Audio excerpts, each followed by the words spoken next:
Ok. Les decía, hay dos trabajos prácticos, uno por cada bloque, o sea, uno antes del primer parcial y otro antes del segundo. Como le dije, se califican como aprobado y desaprobado y es más que nada un control de lectura para ver cómo estamos y que bueno, que eso puede jugarles a favor. Muy difícilmente les juegue en contra, pero capaz en el parcial, si hay que redondear un poco para arriba si es necesario, como que bueno, me voy a basar en los trabajos prácticos. ¿Sí? Bueno, ya que estamos tan metidos en este tema, les comento que bueno, la clase que viene ya les voy a pasar el primer trabajo práctico eh, para arrancarlo la última parte de la clase para hacer un poco en clase y que lo van a entregar claramente la otra semana sería dentro de 15 días, ¿no? Eh, Tenemos la próxima clase, terminamos la unidad 2 y les entrego el trabajo práctico para hacer, para comenzar también ahí en la misma clase, si quieren podemos ir adelantando, que se va a tratar claramente de la unidad 2.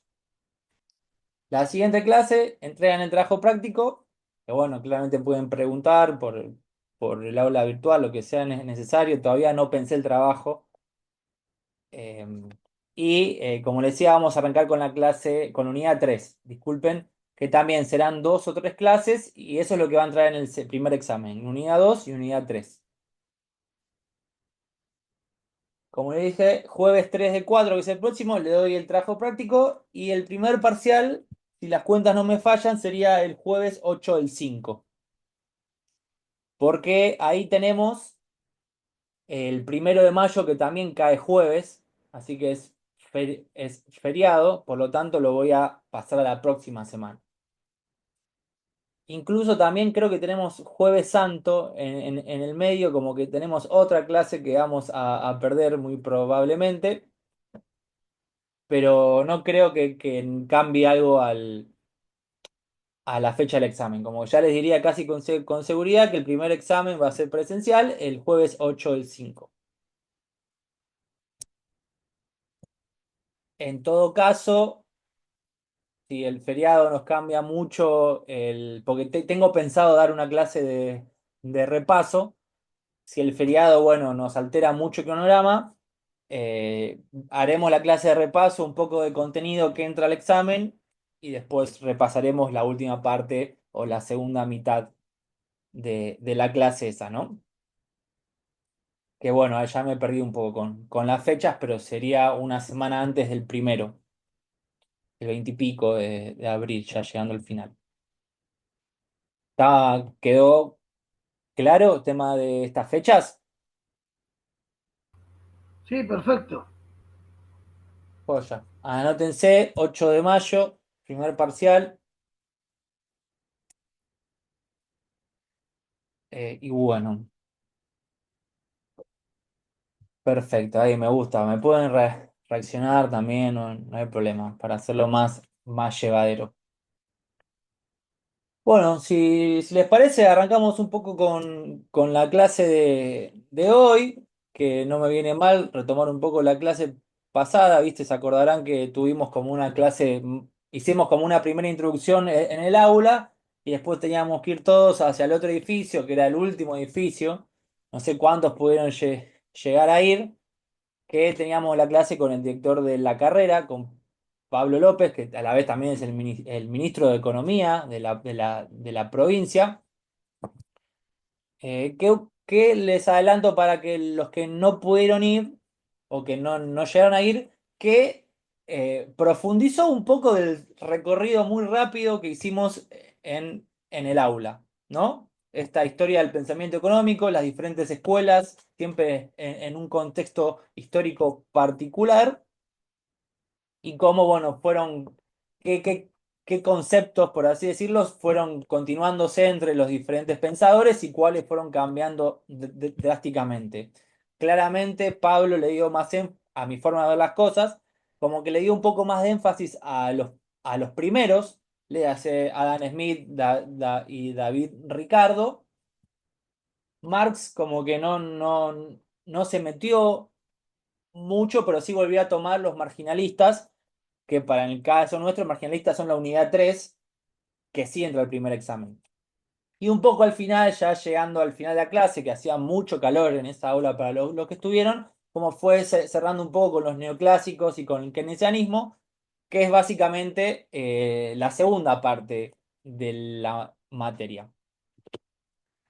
Lo que vamos a ver hoy es lo que Pablo más profundizó, si se quiere, que es lo que es básicamente, por algunos llamado como el padre de la economía política, que es básicamente Adam Smith. Todo el pensamiento de Adam Smith, vamos a hacer hincapié en lo que yo creo que son las ideas más importantes, más relevantes, también con un criterio de que estas mismas ideas las vamos a ir viendo en los diferentes pensadores, con esta lógica para ver cómo cambió, cómo se fue perfeccionando el pensamiento, cómo se fue bifurcando, digamos, distintas ideas sobre el mismo concepto. En Adam Smith encontramos un montón de esas cosas, así que para mí por lo menos me parece muy importante que entiendan bien este tema, que hoy le vamos a abocar toda la clase y nos quedaría para la próxima que nos volvemos a ver presencial.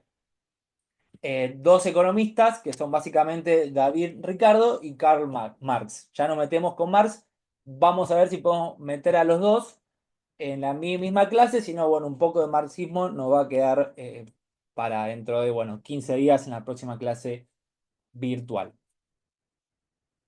Tema bibliografía, todo bien, ¿pudieron leer algo?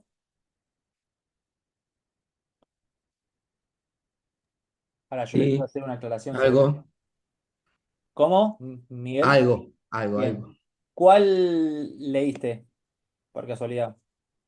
Y los primeros de lo de Smith Bien, y después algo de lo último, bien. para A ver, sal. ahí voy a leer el chat por si hay unas cositas nuevas. Profe.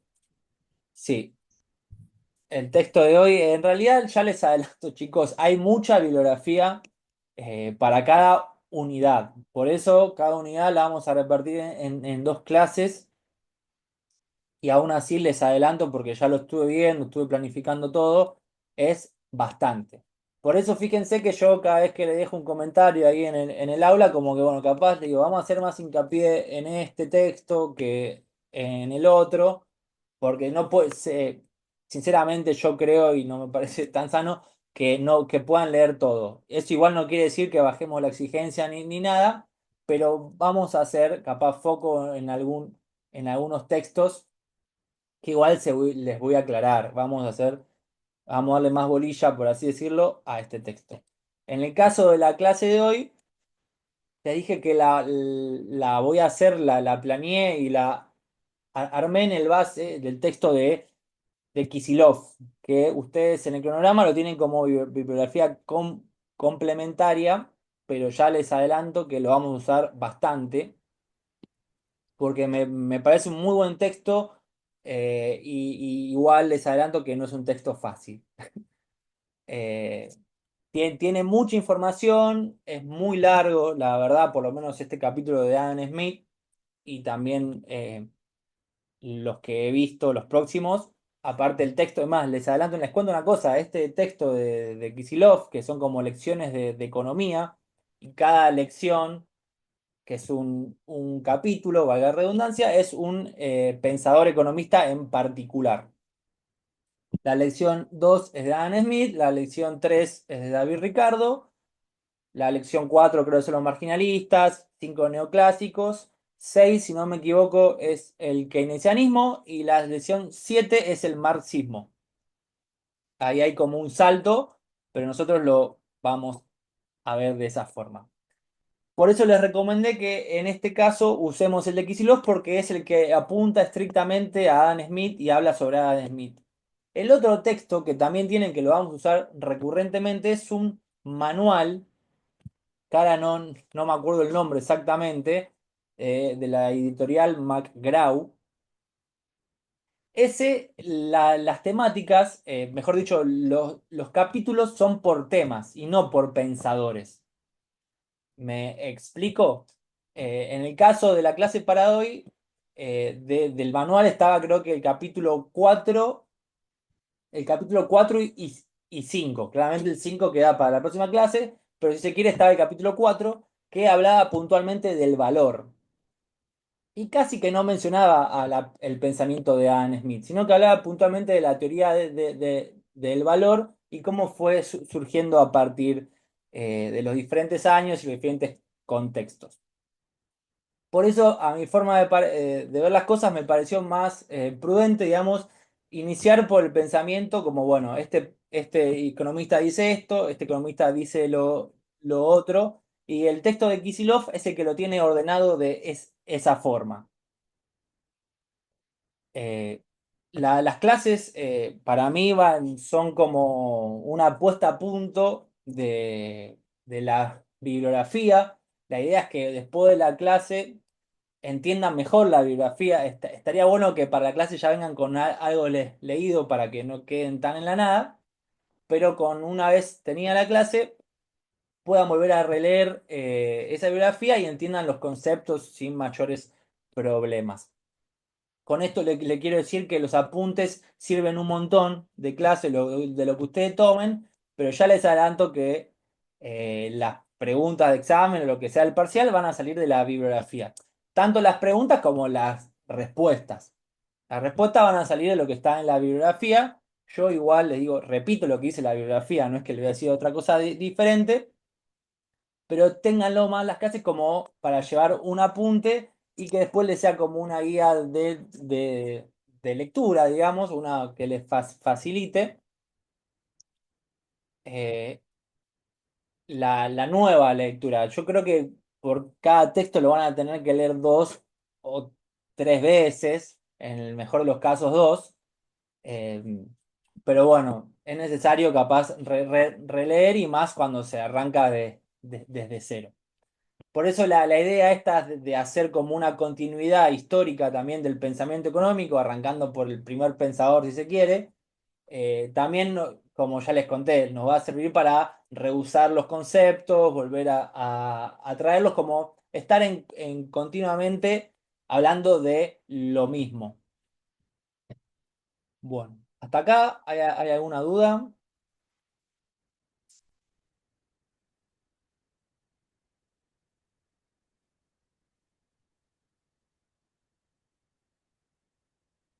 ¿Todo bien? Tengo un PowerPoint para compartirles.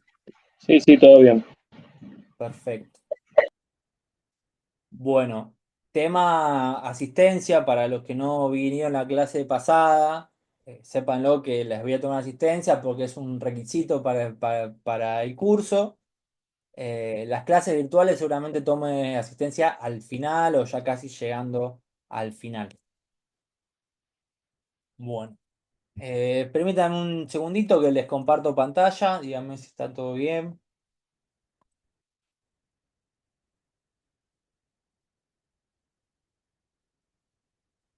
A ver,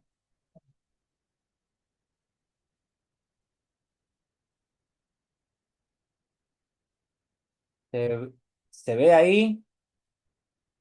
Principio de economía, sí, buenísimo. Sí, sí.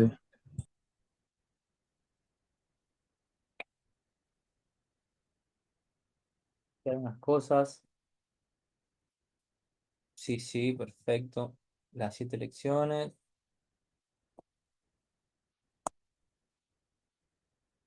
Vamos primero con unas cositas que son importantes para saber qué es la economía, qué es lo que estamos estudiando, que un poquito hablamos en la clase pasada, también lo habló Pablo López en la clase esa magistral que tuvimos, que básicamente la definición de economía, ¿qué es la economía? ¿Qué es lo que estudiamos cuando hablamos de economía, ¿no?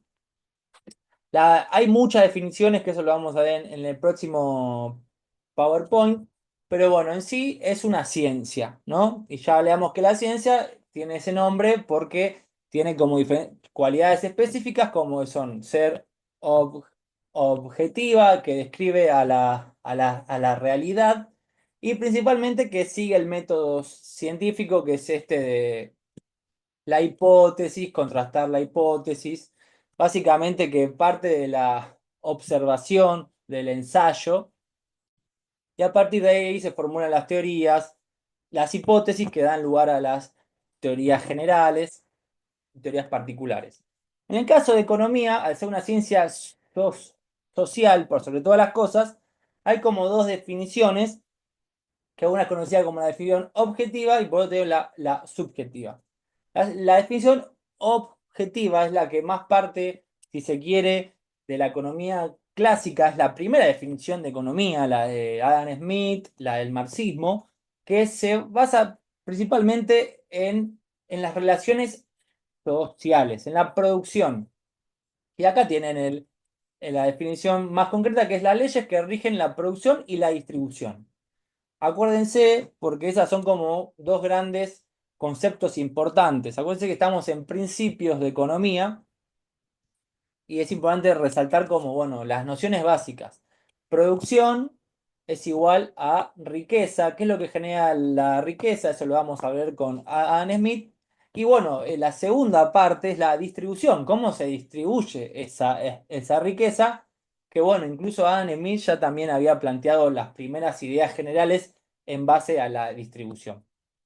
Leyes que rigen la producción y la distribución de bienes materiales que satisfacen necesidades humanas, ¿no? Que satisfacen necesidades humanas se puede interpretar, si quieren, con una palabra más simple que es la utilidad. Básicamente que son bienes que tienen alguna utilidad, algún uso, ¿no?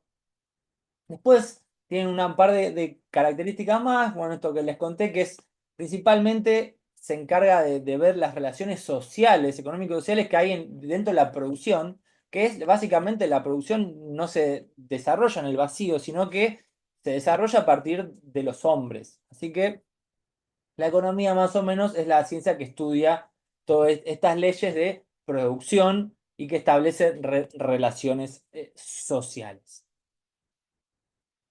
La definición subjetiva es como la segunda que aparece en términos temporales, que aparece básicamente en la segunda parte del siglo XIX, 1860, 1870, que es incluso de la escuela del marginalismo, que como les adelanté, es la unidad 3 que entra para el primer examen, que tiene como foco, así como la objetiva era una definición objetiva que hablaba solamente de la producción del objeto, de las relaciones que hay entre el hombre y la mercancía. La concepción subjetiva es básicamente la mirada del individuo, o sea, cómo este individuo se desarrolla en este plano económico, ¿no? Y vuelve a recuperar algunas cosas que ya tienen la definición objetiva, como, bueno, el estudio de la satisfacción de necesidades humanas. También, satisfacción de necesidades, como le dije antes, también el estudio de la utilidad, si se quiere, la ciencia que estudia la utilidad mediante bienes, y acá le incorporo una palabra nueva que no aparece en la definición objetiva, que son bienes escasos, ¿no? Bienes escasos, o sea, que tienen un número finito, no es, al contrario, no es que son infinitos, sino que hay un límite, y que a la vez ese mismo bien se puede usar para diferentes usos alternativos, le dice. Eso es la economía para la definición subjetiva. La ciencia que estudia la satisfacción de necesidades a partir de bienes escasos y que tienen usos alternativos, ¿no? Como el presupuesto, ¿no? Vos tenés un tanto de presupuesto en una empresa o en un área o lo que se les ocurra. Bueno, no se puede hacer todo con ese presupuesto. Hay que elegir algunas cosas, que esto sí, esto no. Y ahí ya se mete una idea. Acuérdense que yo ya le metí recién la palabra elegir. Hay usos alternativos. El bien es escaso y tiene usos, tiene múltiples usos. Elegir cuál hacer y cuál no es una decisión política, ¿no? Por eso, en esta primera gran parte de la materia vamos a hacer una gran distinción de lo que es la economía política que es, si se quiere, la primer noción de economía, que se la da en Adam Smith, en David Ricardo, en Marx, con la definición de economía o teoría económica, que es una definición más subjetiva, que hace más foco en el individualismo, en el individuo, mejor dicho, que intenta parecer que intenta parecer sin tener contenido político, digamos, pero acá ya la definición en sí misma tiene una gran impronta política. Es un bien escaso que hay diferentes usos alternativos y hay que decidir cuál de esos usos se hace, ¿no? Estos son como las dos grandes escuelas de definición de la economía, pero a partir de estas, de la definición objetiva y definición subjetiva, salen las definiciones más terrenales de la economía, que es la que más escuchamos o que aparecen más popularmente, que son las que tienen acá, por ejemplo. Mi favorita, digamos, de todas estas definiciones es la número 3. La ciencia que estudia la asignación de recursos escasos. Ahí ya tenemos todo. Recursos escasos que son finitos, hay un límite, ¿no? Y la asignación no es otra cosa más que la distribución, ¿no? Ahí en la misma, en la definición 3 por así decirlo, tenemos toda esta idea de producción, de riqueza, de distribución, que son importantes en la economía. Una definición más moderna, incluso es la que dio Pablo en, en la charla de la clase anterior, es la número 4, ¿no? Que básicamente la economía es la ciencia que estudia la organización de la sociedad. Todos hacen economía ¿para qué? Para, bueno, asignar su tiempo, sus recursos, para buscar el máximo beneficio o algo en particular, pero así básicamente se organizan. Y es válido tanto para el individuo como para una empresa, como para un país, y también hay ejemplos de la vida bi- biológica, de los animales de economizar tiempo, de economizar energía. Como que bueno, se pueden desprender un montón de ideas a partir de estas definiciones, pero bueno, a grandes rasgos verán que hay muchas cosas que se repiten a la hora de definir la economía, pero hay ciertas ideas que no podemos evitar a la hora de definir a la economía. ¿Cuál es? Bueno, en principio que es una ciencia social, ¿no? Incluso es una ciencia social histórica, porque también está muy ligado a los contextos de cada época. La economía en sí va cambiando, no es como la física que siempre bueno, aparte que la física es de la naturaleza, la economía es de la sociedad. La sociedad cambia. El mercado, por decirle algún ejemplo, no es el mismo del mercado de los egipcios y de los fenicios, de los griegos, que el mercado del siglo de la llegada de los españoles a América, como el mercado de la Segunda Guerra Mundial o antes de la Segunda Guerra Mundial. En la economía, en la ciencia económica, hay un carácter social e histórico muy importante. Y luego tenemos, como ya les comenté antes, conceptos importantes como valor, riqueza, distribución, asignación y otros que vamos a ir viendo, pero bueno, principalmente el de riqueza y distribución, que es el que se encarga de estos recursos, que los recursos se entienden como riqueza y que son escasos, que bueno, ese es el tema de, bueno, distribuir, asignar estos recursos escasos.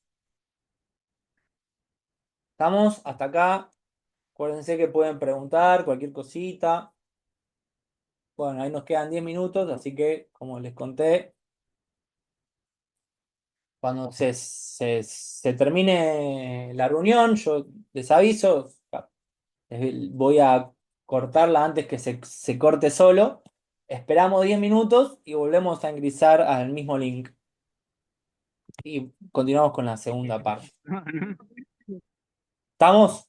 ¿Bien? Perfecto. Bueno, esto es básicamente una línea histórica, aunque no está puesto en forma horizontal, pero sí vertical de historia del pensamiento económico, de las diferentes escuelas, tanto desde la antigüedad hasta lo que es la actualidad, o básicamente después de la Segunda Guerra Mundial, del siglo XX, si se quiere. Todas estas escuelas van a tener con mayor o menor matices como eje los 6 conceptos que les puse abajo. Valor, riqueza, distribución van a ser los principales y a partir ya de fin del siglo XIX, incluso más particularmente con los neoclásicos, el keynesianismo y los estructuralistas, la noción de crecimiento y desarrollo económico. La diferencia que hay entre el crecimiento y con el desarrollo, que están en Adam Smith, que es el primero, o incluso antes, pero de una forma más vaga. Después de la segunda, ya antes de la Primera Guerra Mundial empieza esta idea del crecimiento económico, de la forma de llegar al crecimiento económico, y si quieren, después de la Segunda Guerra Mundial ya esta idea del desarrollo económico, que es muy, muy de los estructuralistas, que como hemos hablado un poco la clase pasada, es como un enfoque más latinoamericano o de los países en desarrollo de la economía. Ya no son los países desarrollados, los industriales, los que se encargan de dar un cuerpo teórico a lo que es el desarrollo económico. Si bien hay un montón de escritos de estadounidenses, ingleses, franceses, alemanes, de japoneses, de coreanos sobre el desarrollo económico, nosotros vamos a hacer mayor énfasis en lo que es en Latinoamérica, el desarrollo económico en Latinoamérica. Y abajo les puse el último concepto que lo vamos a abordar muy tangencialmente durante todo el curso, pero es uno de los grandes esferas para mí de la economía, de la metodología económica, que es el dinero. Esto a título personal les comento, para mí, de lo que estudié en el posgrado, como que hay dos grandes esferas de temas de la economía o de métodos, metodología económica. Una es la teoría del valor, definición del valor, del precio, que es básicamente lo que vamos a ver en todo el curso. Y hay una segunda esfera de método en la economía, de definición, que es el dinero, que es básicamente, volviendo, vaya la redundancia, la pregunta, ¿qué es el dinero? ¿Qué cualidades tiene el dinero? ¿Qué puede ser el dinero? ¿Qué lo diferencia el dinero de una mercancía común? Tanto el valor como el dinero son conceptos que se van a ir reformulando a lo largo de todos estos pensadores que vamos viendo. Algunos le van a dar más énfasis al valor que al dinero, pero ya llegando al final, algo que no entra básicamente al curso, que son los monetaristas, que le dan más énfasis al dinero que al valor. Incluso acá me adelanto un poco, ya les adelanto que Keynes es el que también le vuelve a dar una importancia interesante al dinero en lo que es la vida económica, en lo que es la teoría económica, mejor dicho. Incluso sabrán que el texto de Keynes se llama Teoría General de la Tasa de Interés y el Dinero, ¿no? Ahí les digo, la tasa de interés, la teoría general de la ocupación, el interés y el dinero. Ese es el Epa, no, gran libro de Keynes. ¿Cómo? así, tanto no. A mí me chocaron una vez, yo iba en bici a laburar, y ¿Cómo, pararon un costado. Alberto? Yo pasaba y iba de largo de la camioneta. Ah, Alberto, tenés el micrófono prendido, ¿eh? ¿Lo querés? Bueno, seguimos por acá. Bueno, esos son 6 conceptos importantes que nos van a acompañar en todo el curso y está bueno que se los muestre ya desde ahora para así cada vez que hablamos de valor, riqueza, distribución o de dinero, lo tengan en cuenta, toman especial apunte. Bueno, Marx pensaba tal cosa, Gibbons pensaba tal cosa, Marshall otra cosa. Esto es básicamente una línea de tiempo del pensamiento económico que básicamente con lo que primero vamos a empezar son con los mercantilistas, que lo vamos a pasar muy rápido porque es básicamente después de la edad fe- feudal, una vez que se desintegra todo el sistema feudal de los reyes, de los campos, del clero, empieza a aparecer toda esta economía moderna. Y no es solo en el ámbito de la economía. Sabrán que en el siglo XV, o sea, hablando de 1400, eh, incluso no solo los españoles llegan a América, sino que también los portugueses pasan por África, como que se descubren nuevas rutas comerciales, nuevas colonias, sino que hay como, por así decirlo, un revival como de toda la ciencia en general. Acuérdense que en el siglo XV y XVI está el Renacimiento, que capaz automáticamente todos lo piensan hacia el arte, todo Leonardo da Vinci, Miguel Ángel, bla, bla, bla. Pero el Renacimiento también encuadró a toda una forma de pensar que se contrasta mucho con lo que es la edad feudal y principalmente con la última parte de la edad feudal que, que el avance de la ciencia había quedado prácticamente olvidado. El Renacimiento vuelve a poner nuevas ideas sobre la mesa y muchas de esas ideas que el Renacimiento va a ser como el germen, después las va a retomar el iluminismo, la ilustración, ya del siglo XVII, y que bueno, que va a terminar con la Revolución Francesa y todas esas revoluciones burguesas democráticas, ¿no? Que van a dar lugares a los estados modernos. Pero no como lo de esta primera parte, porque el feudalismo dio lugar a lo que son las monarquías absolutas, que es básicamente los países vuelven a estar comandados por un rey sin tanto el sistema de feudos y de los señores. Bueno, el mercantilismo en sí mismo es una teoría muy simple en lo que es el término, en lo que es la economía. Para ellos la riqueza viene dado simplemente del comercio y puntualmente del saldo favorable del comercio. Básicamente vender más y comprar menos. O sea, el saldo positivo, lo que es la balanza comercial, ¿no? Fíjense que todo se junta porque también es un momento de, bueno, el ejemplo de España con América es muy fácil. Esta idea de por qué España es el país más poder, más, el imperio, reino más poderoso del mundo y porque tenía el que más metales preciosos tenía en su banco, ¿no? Oro y plata, tanto en América como en España, y por lo tanto, tanto España y Portugal eran las naciones más poderosas de esa época. Ese era el principio rector del mercantilismo, el comercio, particularmente el saldo favorable en la balanza de pagos. Bueno, hacemos un parate acá y nos vemos dentro de 10 minutos. Yo acá tengo 18:41, así que voy a levantar la próxima reunión y 51. Bueno, ¿alguien quiere plantearle alguna duda? O si tienen algo ahí, comentario.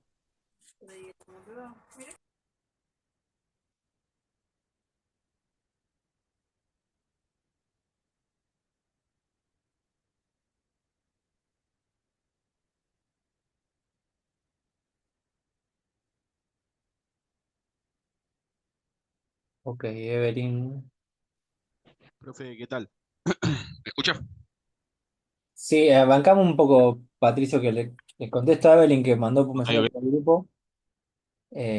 La verdad que si hay un grupo, yo desconozco. Si ustedes quieren tener uno, está todo bien, ¿eh? Es más, para mí es más fácil que ustedes tengan porque se pueden armar, vivir el trabajo, si hay cosas para hacer. Pero particularmente yo no armé ninguno y si lo hacen, hagan ustedes, no tienen por qué incluirme. Eh, Ahí va, no sé quién más me quiera preguntar. Ah, Patricio, ¿qué me querías decir? Sí, ¿qué tal, profe? Sabe que yo cuando justo estaba hablando de, no sé si habló del cronograma, si lo subió, yo estaba viajando justo y no pude escucharlo Ok. los primeros minutos de la clase. No, yo entiendo que el cronograma, o sea, más que nada las fechas de cada clase, no lo tienen el CIU guaraní, por ahí no lo pueden ver. La verdad que no lo sé. Yo me fijé, pero no Y entendí nada, muy bien yo cómo estaba ahí, escrito, cómo estaba puesto. no, ahí en el CIU están las fechas nomás. Los contenidos los puedo cargar como un día anterior, como que tampoco están. Eh, el impor- Dije algunas fechas que sí son importantes, como el 3 del 4 que será el próximo jueves, arrancamos con el trabajo práctico, y el 8 de mayo es el primer parcial. No, Bien. el examen, la verdad que todavía no tengo idea si va a ser a desarrollar un múltiple choice.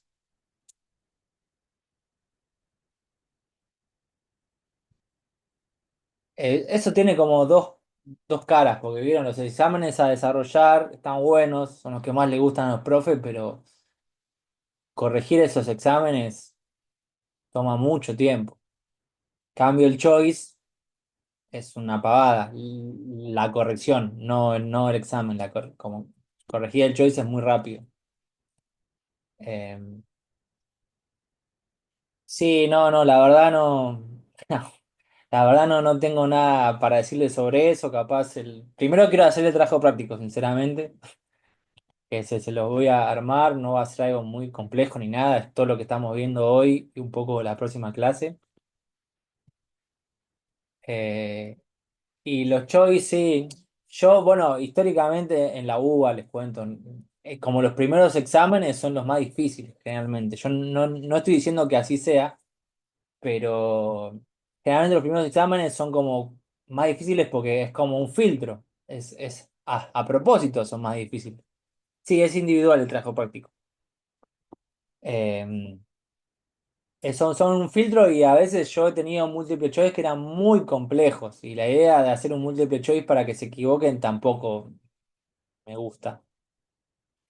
Prefiero hacer algo sincero y simple.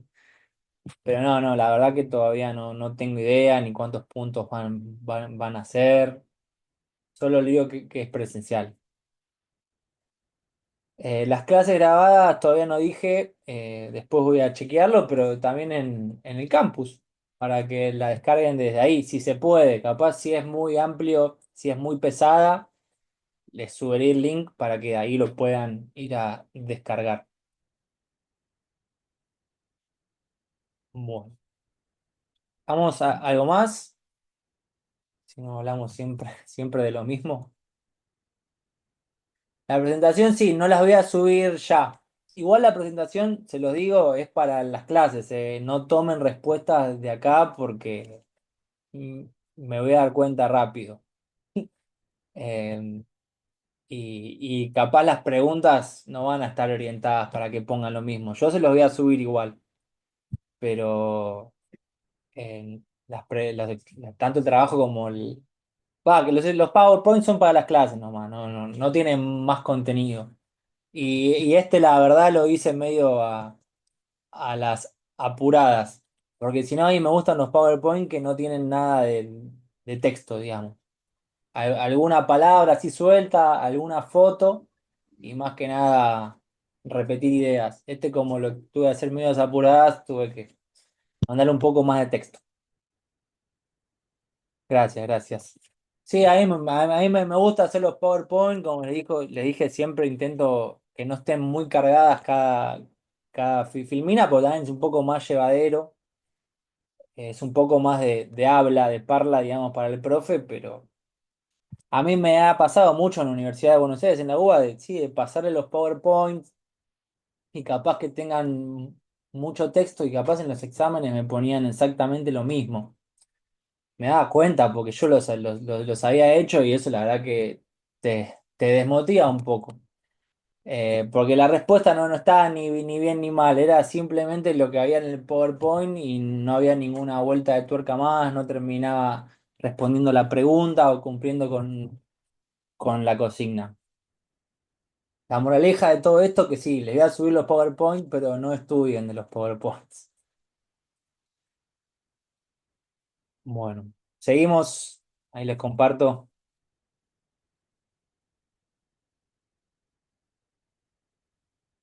Quedamos aquí, ¿no? Sí. De valor trabajo. ¿Qué horas son? Bueno, vamos a ver si le metemos 20 minutos. Capaz un poco menos y de ahí sí hacemos el recreo. Pero justo me había quedado este tema y no quería que quede por la mitad. Bueno, hasta acá, más o menos como que Smith encuentra que la fuente de riqueza es el trabajo, ¿no? Que el trabajo es lo que le da valor a las mercancías, ¿no? Y bueno, después Marx va a desarrollar el trabajo y el hombre, bla, bla, bla. Pero hasta ahora tenemos que el trabajo le da valor a las mercancías. Que bueno, también tiene sus problemas porque la división de trabajo generó no que cada uno haga la remera, el pantalón, el litro de leche o de cerveza, barril de cerveza, si quieren un ejemplo que usan en el texto, sino que cada uno va a hacer una parte y eso hace un poco más difícil el intercambio o hace más difícil medir cuánto trabajo hay en cada una de las mercancías. Aún así, Smith es categórico, al menos en esta primera parte, sentencia. El valor de cualquier bien es igual a la cantidad de trabajo que puede adquirir. O sea, vamos a poner el ejemplo, si vos tenés una remera, fabricaste toda la remera, vamos con el ejemplo fácil, vos hiciste toda la remera, bueno, eso lo puedes intercambiar por algo que tenga el mismo trabajo que esa remera, que bueno, el trabajo ahora es el siguiente diapositiva, puede ser por un producto, le hace un pantalón, que el pantalón que tiene, el trabajo incorporado, ¿no? Esto es lo que está acá abajo planteado en naranja, que es trabajo muerto, trabajo indirecto, ¿no? Vos cambiás la remera por el pantalón, supongamos que la relación es 1 a 1, que las dos tienen la misma cantidad de horas, si se quiere, de trabajo. Así que vos cambiás mercancía por mercancía, pero también puedes intercambiar trabajo vivo, o sea, gente que trabaje. Básicamente, lo que más adelante se va a conocer, aunque también es de esta época, el salario, el trabajo vivo, el directo. Vos con una remera, en esta época, ¿no? La puedes usar como salario para pagarle a una persona, a un obrero. Por eso, a partir de esta definición de que el trabajo es la medida de valor y que se puede diferenciar el trabajo muerto, que es el trabajo incorporado en las mercancías, como el trabajo vivo, que es el trabajo que el hombre le pone a la mercancía, que es, en otras palabras, el salario. ¿No? ¿Me siguen hasta ahí esta distinción?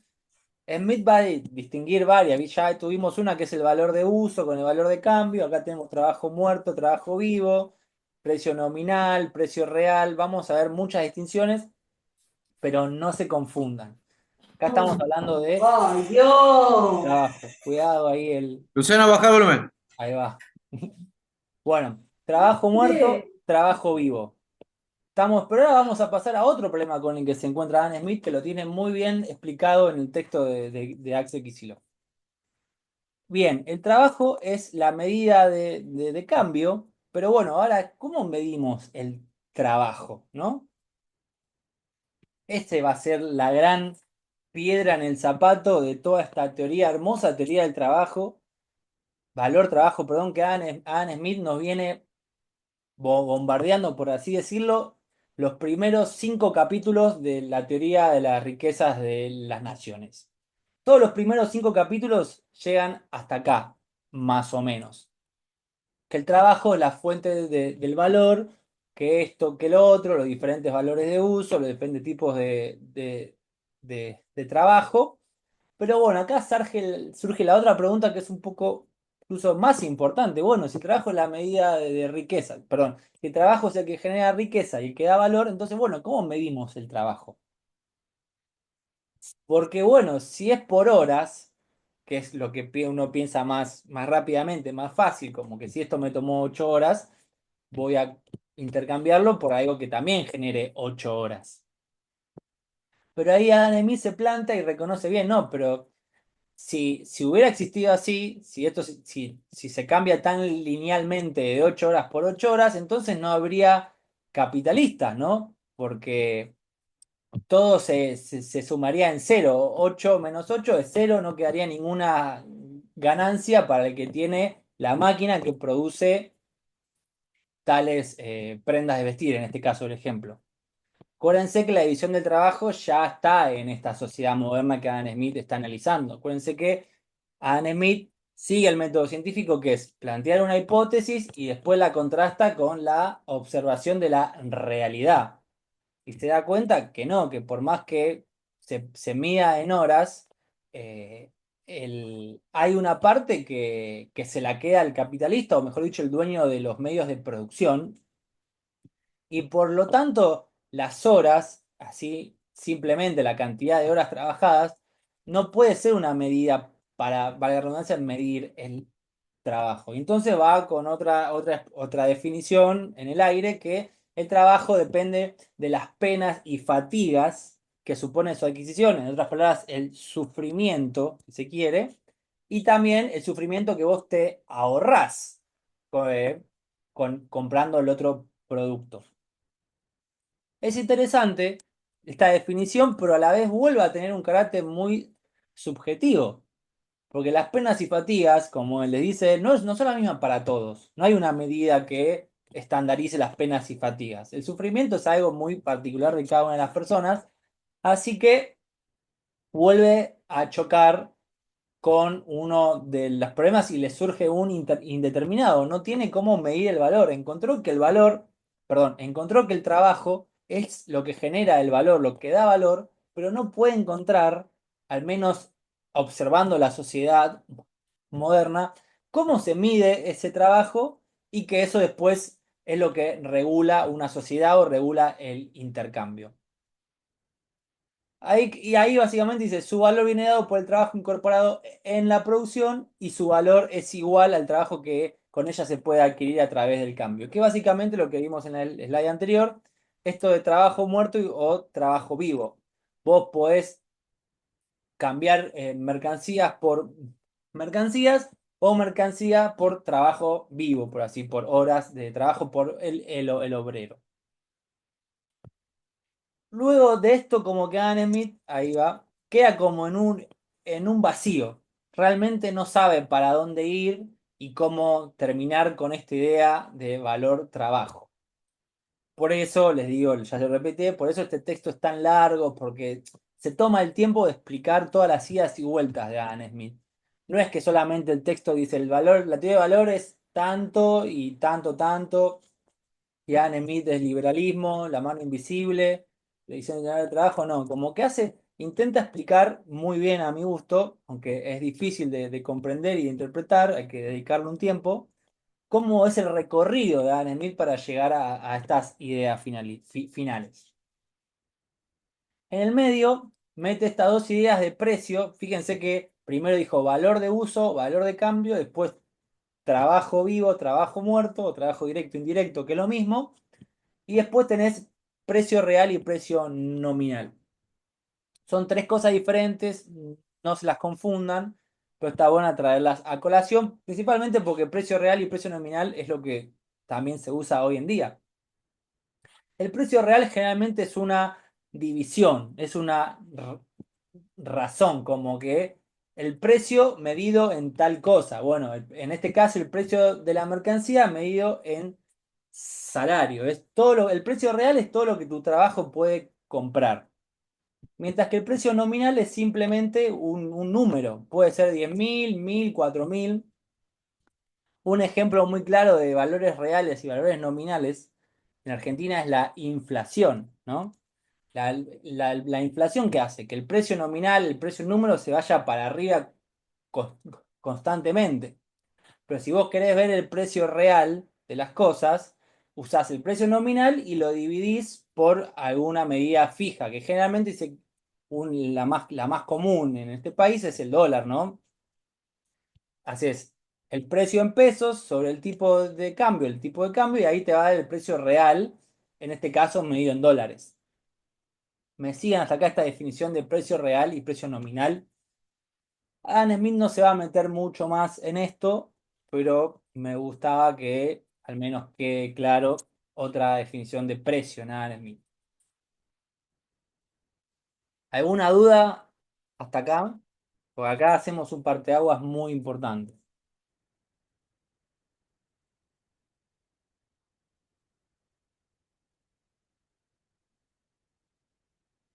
Nada, podemos continuar, buenísimo, ¿eh? Bueno. Y acá, ya entrando en el capítulo 6 de la riqueza de las naciones, Adam Smith como que se rinde y básicamente todo lo que vinimos hablando en las últimas horas, 2 horas, lo tira a la basura. Se da cuenta que todo lo que formuló y explicó tan bien la teoría del trabajo, o sea que el trabajo como fuente de riqueza, no tiene asidero en la realidad, en la sociedad moderna, que él es el que, como que el objetivo de Adam Smith es describir la riqueza de las naciones y el funcionamiento de la sociedad mo- moderna. Encuentra una teoría muy fuerte, pero se da cuenta que no es representativa de la realidad. Así que básicamente abandona esa empresa y empieza a ir por otro lado. A partir de la primera frase que tiene ahí, aunque el trabajo es la medida de valor de cambio, o sea que el trabajo es lo que genera, es lo que genera es el valor, no es posible estimar el valor por el trabajo. Es un poco confuso, pero lo que está planteando básicamente que es muy difícil medir el trabajo. Sí podemos afirmar que el trabajo es la fuente de valor, de riqueza, pero es muy difícil medir el trabajo, casi imposible. Y ahí es donde Smith plantea el supuesto que da lugar como esta idea más acabada del valor, ¿no?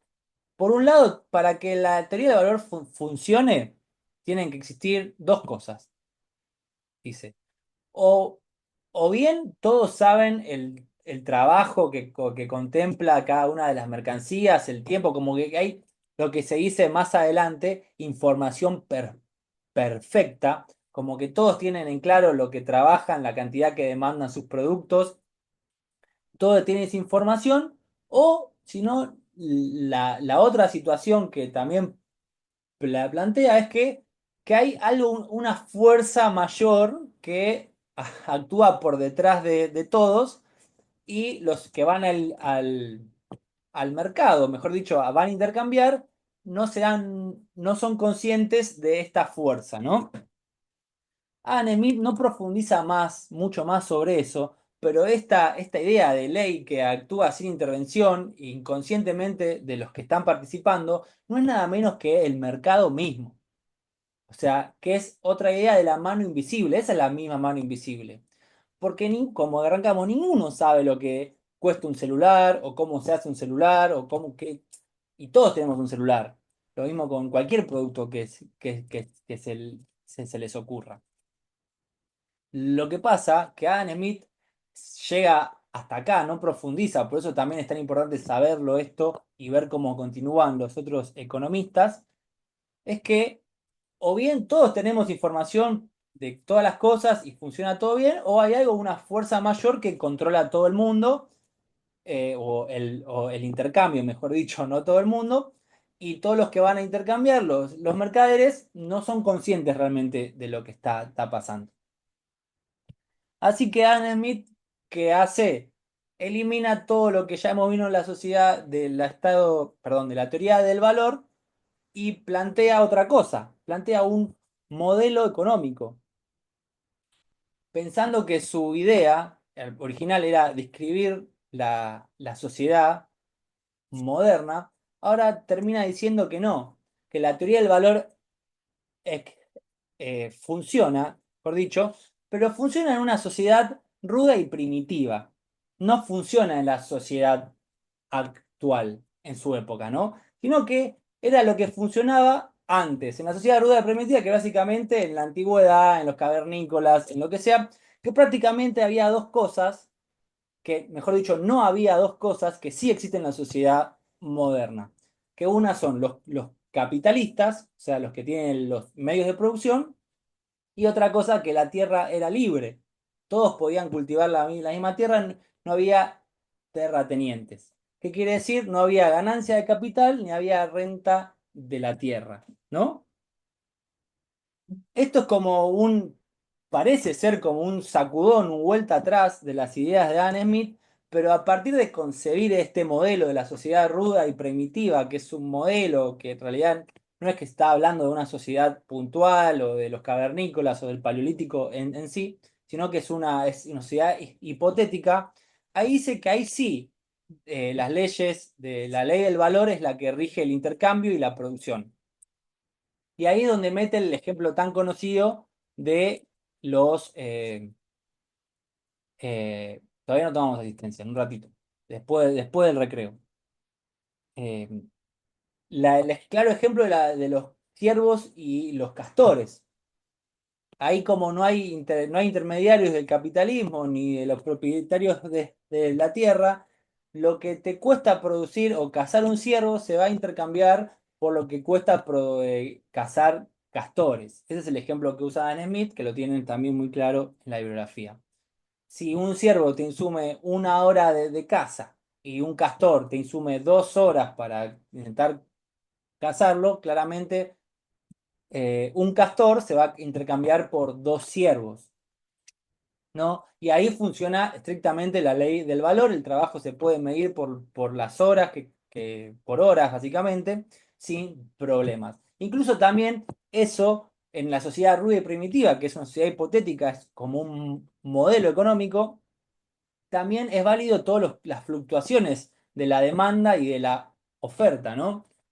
Póngale, por ejemplo, que por alguna razón hay más ciervos o perdón, hay menos ciervos y hay que caminar más para encontrarlos y te insume 2 horas para cazar un ciervo que antes te producía una. Así que ahí van a ser un ciervo se va a intercambiar por un castor. Como que ahí cambia, o también si capaz la gente prefiere la carne de ciervo a la carne de castor, se va a demandar más el ciervo. Y eso va a ser, incluso fíjense ya cómo la sociedad ruda y primitiva sirve para ejemplificar un montón de cosas, que al demandarse más ciervos, los que van a cazar el castor, en vez de seguir gastando tiempo intentando agarrar un castor, van a querer capturar ciervos porque es lo que se vende más. Y entonces va a haber mayor oferta de ciervos, pero también porque en principio hubo más demanda de ciervos. Y así como las medidas o precios u horas de trabajo van aumentando, pero al toque, por así decirlo rápidamente, se igualan. Como que tanto excesos de oferta como excesos de demanda en la sociedad ruda y primitiva también están regidos por el trabajo, por la cantidad de horas trabajadas, ¿no? Bueno, ¿tiene alguna duda Ha- hasta acá? Esto es como una de las últimas partes de Adam Smith, que básicamente desecha todo lo que hemos visto, aunque no es que lo desecha, pero que lo que sí tiene que desestimar él, al menos intentar explicar la sociedad en donde él vive, que es su propósito inicial. Para que la ley de trabajo funcione, tiene que poner el supuesto que es una sociedad ruda y primitiva, que no está ni el capitalista ni la renta, o sea, el propiedad de la tierra. En esa sociedad sí funciona la ley de valor trabajo, así tan simple como la conocemos. Si no, el trabajo sigue siendo la fuente de riqueza y de valor, pero no se puede medir el trabajo. De eso se va a encargar Marx un poco más adelante. ¿Dudas? ¿Hasta acá? Todo bien, profe.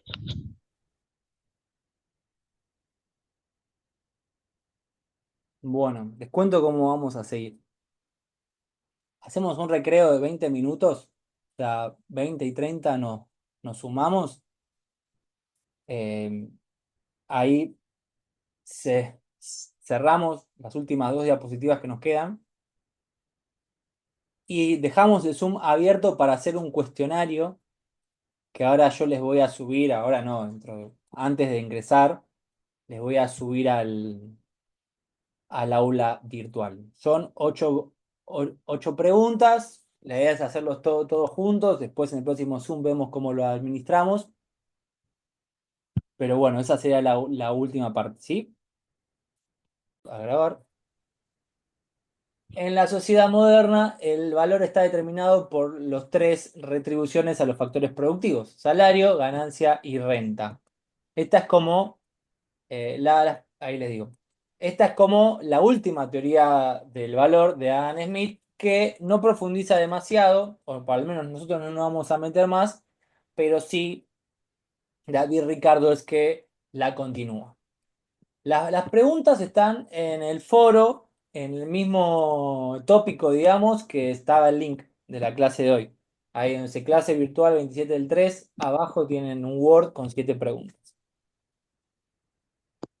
Bueno, ahí lo dice muy claramente: en una sociedad sin capitalistas ni terratenientes, cuando el producto íntegro equivale al salario, que es lo mismo que el trabajo vivo, como hemos dicho en un momento, la única norma que rige el intercambio es la cantidad de trabajo. La cantidad de trabajo medido en horas. Fácil de medir. Pero esto queda sin valor al introducirse la acumulación de capital, o sea, el capitalista, y la distribución de la tierra, o sea, la propiedad privada de la tierra. Y a partir de ahí, el valor está determinado tanto por el salario, o la sumatoria del salario, la ganancia y la renta. En un momento Smith intenta explicar de dónde sale la ganancia, pero encuentra posibilidades, pero no da como una teoría de la ganancia, que sí la va a ver Marx, ¿no? La ganancia es la sustracción del trabajo, después Marx la va a llamar la plusvalía, después dice otras formas como recompensa al riesgo, que es decir, básicamente la recompensa a invertir, y después beneficio adicional del cambio, y lo otro que es la ganancia es genuino del capital. Entre esas 4 definiciones, Smith polula en lo que sería su teoría de la ganancia. Y en renta, la teoría de la renta de Smith la va desde el otro lado, como que lo que se puede definir es el salario y la ganancia, y la renta es lo que sale restando del precio final, salario y ganancia. Como que la renta es un residuo, ¿no? Es el precio, o sea, si el precio sube más, o sea, si el precio se infla y el salario se mantiene igual y la ganancia capitalista se mantiene igual, lo que crece es la renta. Por esto que les contaba que renta para Smith al menos se plantea de forma inversa, como que hay que restarle tanto el salario como la ganancia. El tema de la renta también lo vamos a ver mejor en Ricardo, pero no quería dejar de mostrarles esto para que sepan cuál es la teoría final con la que Smith se muere, básicamente planteando la teoría del valor trabajo. Sobre las preguntas, déjenme terminar un poco el PowerPoint y ahí les voy a decir la modalidad. La idea es que las contestemos ahora en clase, las últimas media hora. Las pueden hacer en grupos, dividirlas, está todo bien. Pero bueno, yo también me quedo conectado por si quieren preguntar algo. Eh, y nada, las preguntas está buena porque les va a servir para terminar de acuñar los conceptos y para claramente los parciales. Entendemos cómo Smith pasa totalmente a otra cosa. En un momento quería definir una cosa, que era el valor, y lo intenta definir a partir del trabajo. Con su meta de explicar la sociedad moderna, eso no va a ningún lado, así que de intentar definir una cosa, tiene que definir 3: salario, ganancia y renta. Y como que va a quedar medio inconcluso su trabajo a partir de esta mirada.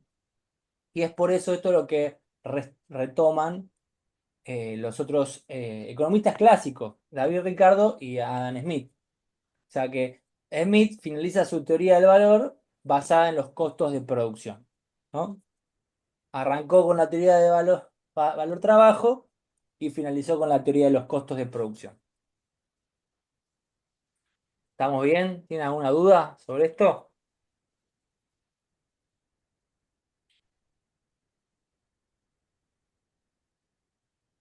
Bien, bien.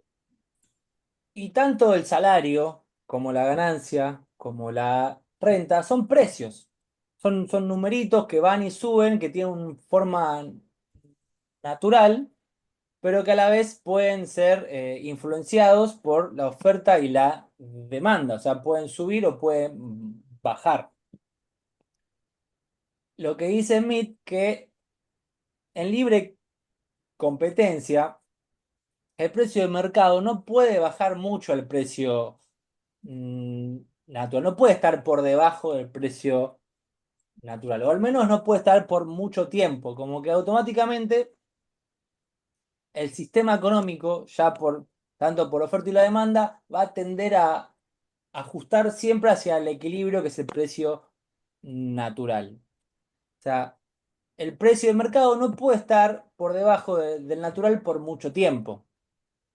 Pero a la inversa vemos que es diferente, que el precio de mercado puede estar infinitamente en tiempo por encima del natural. Generalmente cuando sucede eso es cuando hay cambios fuertes, cambios estructurales. Le hace revolución industrial, le hace nuevas tecnologías, que ahí el precio del mercado puede quedar muy sobre el precio natural y por encima, puede tiempo que sea necesario. Y eso puede ser de guardar un secreto comercial o uno industrial, va a hacer innovaciones, contratos particulares, el tema de las tierras también, eso reduce el costo y eleva la renta, por el tema que les conté recién, que la renta se saca por diferencia.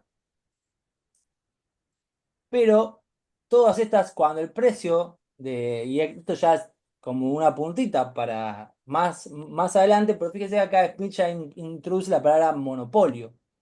Que el monopolio se genera cuando el precio de mercado está muy por encima del precio natural. Está establemente encima, está por encima y es estable, como que no va a tender al precio a bajar, al natural, sino que se mantiene arriba.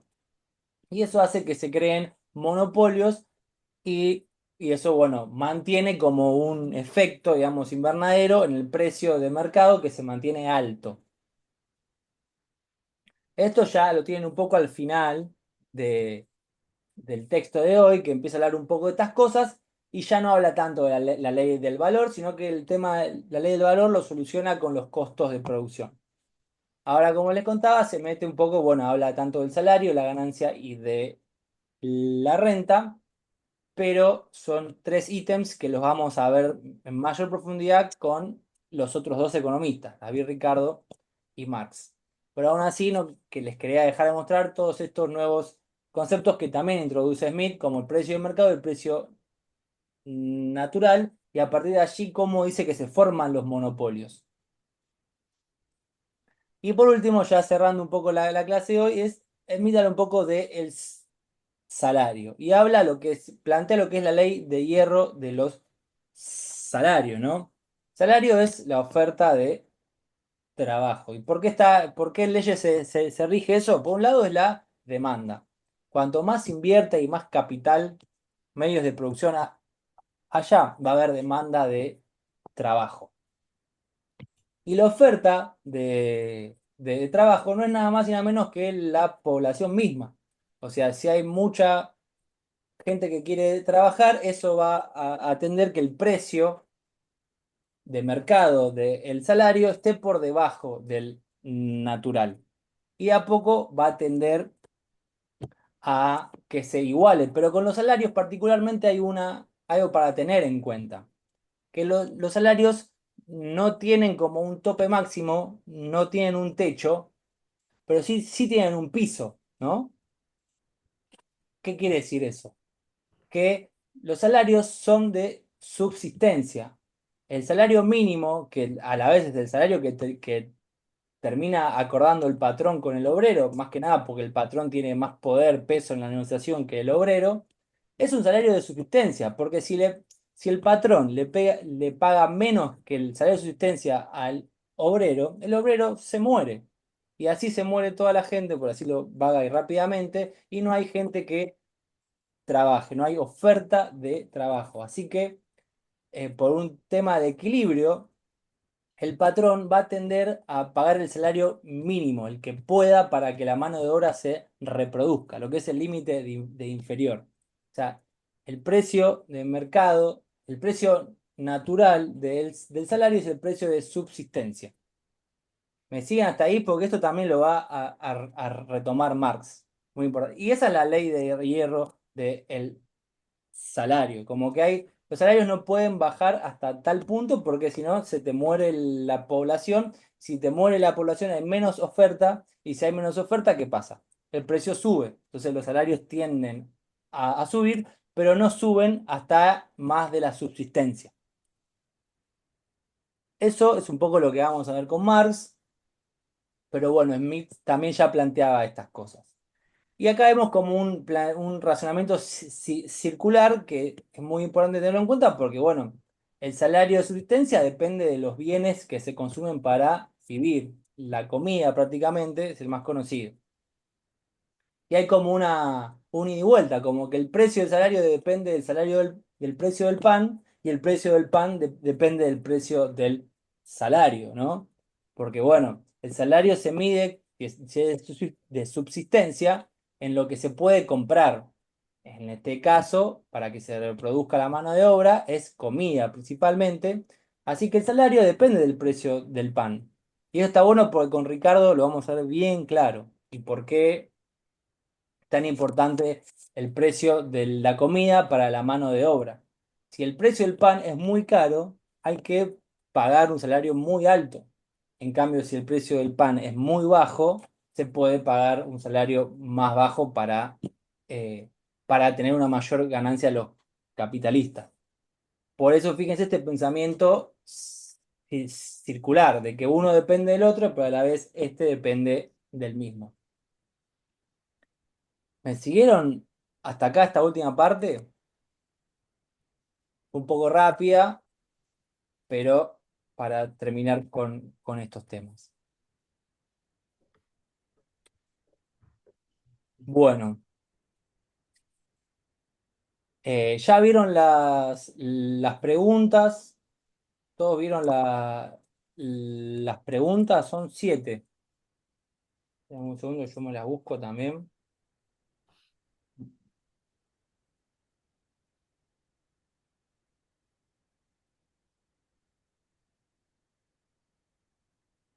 Sí, sí, ahora termino de decir unas cosas, una cosita, y les saco un screenshot a todos los que están y ahí tomo el presente. Bueno, son 7 preguntas, se pueden contestar claramente con lo que está en la bibliografía, con lo que hemos visto en clase. Eh, yo le daría, no sé, 20 minutos, son 7, pero les recomiendo que si tienen un grupo WhatsApp o si quieren por este mismo chat se distribuyan. Alguno puede ser la uno, otro puede ser la 2, la 3, la 4, lo que ustedes quieran, pero estaría bueno hacer un repaso de todas. ¿Sí? Yo dejo acá, estoy prendido, ustedes pueden preguntar cualquier cosa. ¿Sí? Ahora voy a hacerlo de... Acá, por el mismo Zoom. Sí, sí. Mánquenme ahí que saco fin para pasar lista y estamos.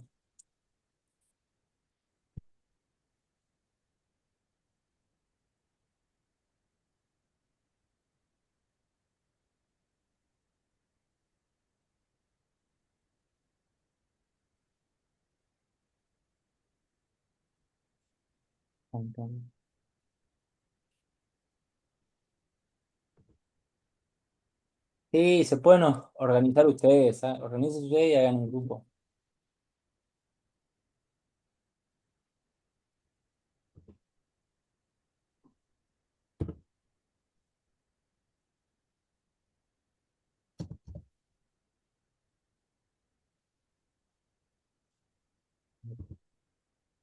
Mánquenme un poco con el tema de la asistencia. Ya estamos.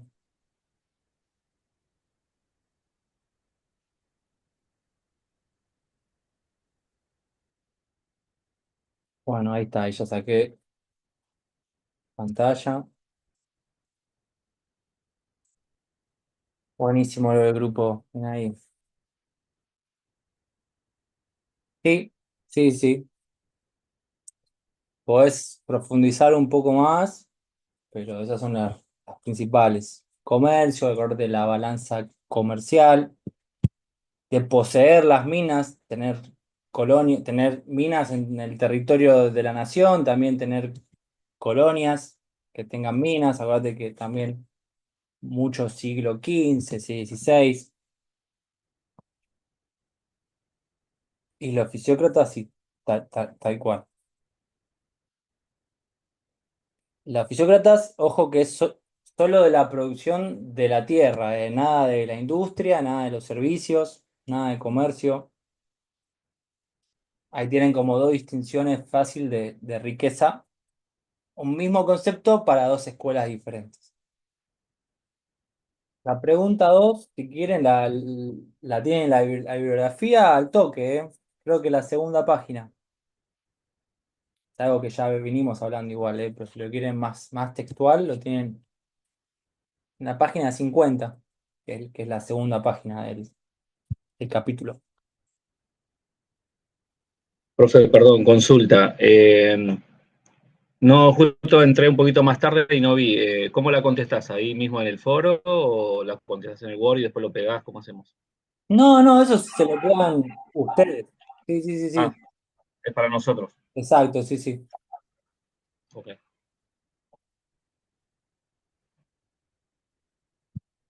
Eh, sí, sí, pero tenés que poner por qué, cómo fueron las causas.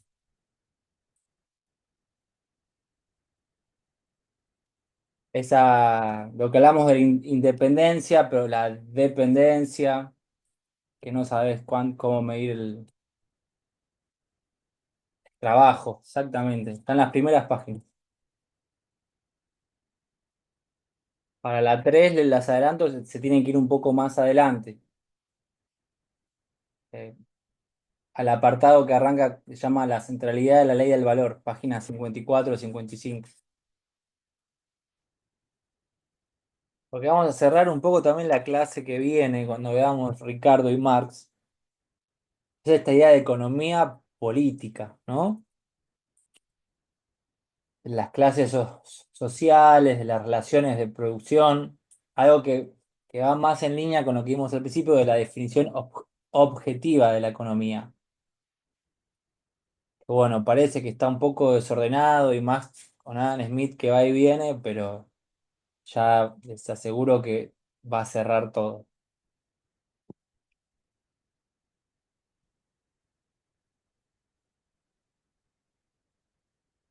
Profe, lo de la pregunta 4 que dice lo de la paradoja del agua y el diamante, Sí. tiene que ver un poco por la pregunta 3 también, lo de valor de uso y de cambio. Sí, sí, fíjense que las dos, en base al texto, se responden casi en la misma hoja. Sí. Capaz, la de la paradoja tiene una vuelta más de tuerca, pero sí, sí, sí, parte desde ahí. A ver el chat.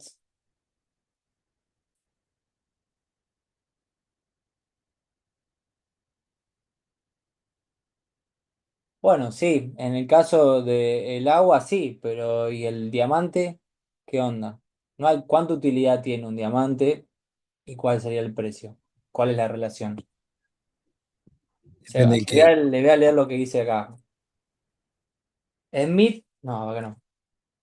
Sí, Smith sostiene, sin embargo, que tal relación proporcional entre valor y utilidad no se verifica en la práctica. Para demostrarlo, recurre a la paradoja del agua y el diamante. O sea, lo que intenta demostrar es que valor y utilidad, la verdad que por lo menos, acuérdense que Smith siempre quiere explicar la sociedad, ¿no? Él se da cuenta que no hay mucha relación en la sociedad real entre la utilidad y el valor, porque el agua es una de las cosas más útiles que hay en la vida, lo mismo que el aire, si se quiere, dar un ejemplo, pero está en todo el mundo, o sea, el valor es cero prácticamente. Y el diamante, que prácticamente no tiene ninguna utilidad, nada más que hacer facha, por decirlo algo, es muy caro. Ahí se mete un poco también el tema de la escasez, pero para eso falta. O sea, por más que Mitch ya plantea unas cosas de la escasez, son los marginalistas lo que van a demostrar. Incluso van a retomar, por eso les pido que la lean, que la entiendan, la metáfora esta, porque van a usar el mismo ejemplo para desarrollar su idea de que el valor sí depende de la utilidad. Pero para el caso de los marginalistas es utilidad marginal. Ya llegaremos.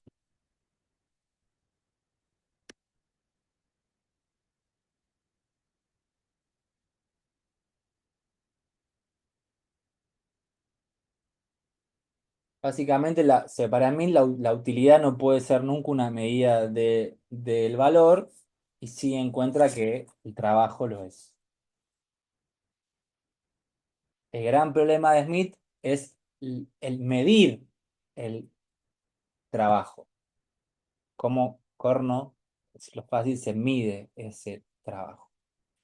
Sí encuentras con todo su desarrollo teórico que la fuente de valor y riqueza es el trabajo, pero el tema es no sabe cómo medirlo en la sociedad moderna.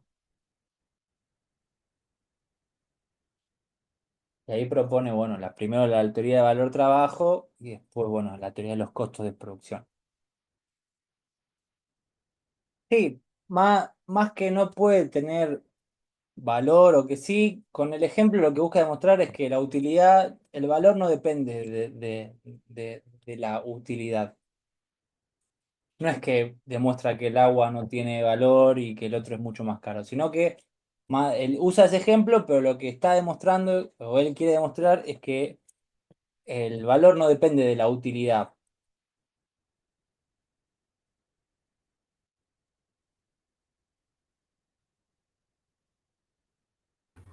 Profe, un poco puede ser por la demanda, porque, ¿me escucha o no?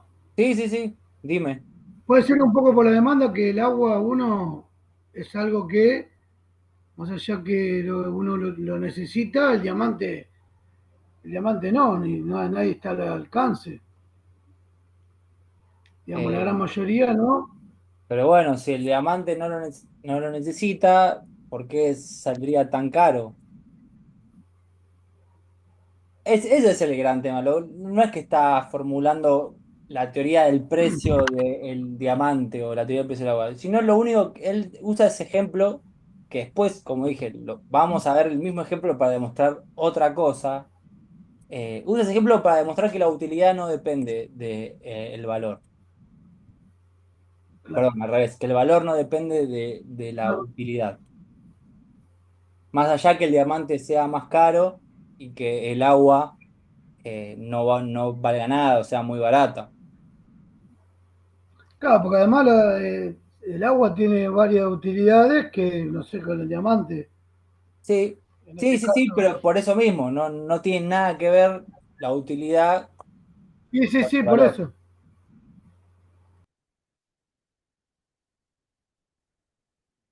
¿Cómo venimos? Pues ya se nos está por acá el Zoom. Trabajo vivo y trabajo muerto, esa es una de las más claras, es muy difícil.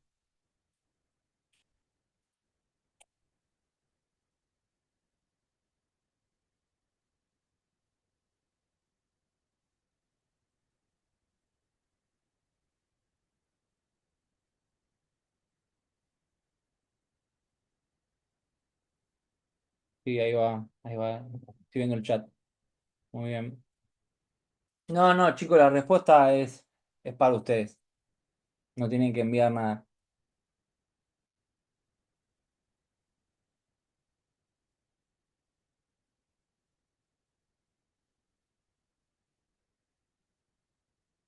¿Alguien me puede contestar la 6 ahora en vivo?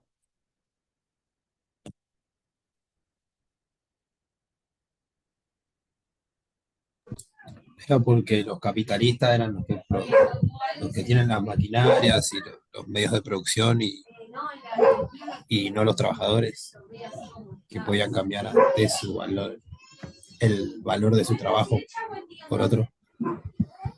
Sí, sí, sí, más fácilmente porque, bueno, en la sociedad moderna hay capitalistas y hay terratenientes, o sea, los terratenientes van a demandar su cuota, su pago, que es renta, los capitalistas también van a querer que le paguen su ganancia eh, por usar sus medios de producción, porque si no existían esos dos, tanto el salario como si no existieran tanto el capitalista como el terrateniente, el salario sería igual al precio de la mercancía. Walter, decime. Sí, justamente te iba a plantear eso. Digamos que ya el precio de lo producido no es equivalente al trabajo. Ya ese precio ya lo formulan o lo proponen los mismos capitalistas o los mismos dueños de las maquinarias. Dale. Puede ser. Chicos, le digo que ya se está por cortar, ya terminamos por hoy. Nos vemos el próximo jueves. Cualquier cosa por si se corta. Terminamos la última pregunta, la última de la próxima clase. Cualquier Bueno, pregunta, la pueden mandar. Está todo bien. Sí, sí, ya se tomó la asistencia. Le saqué screenshot.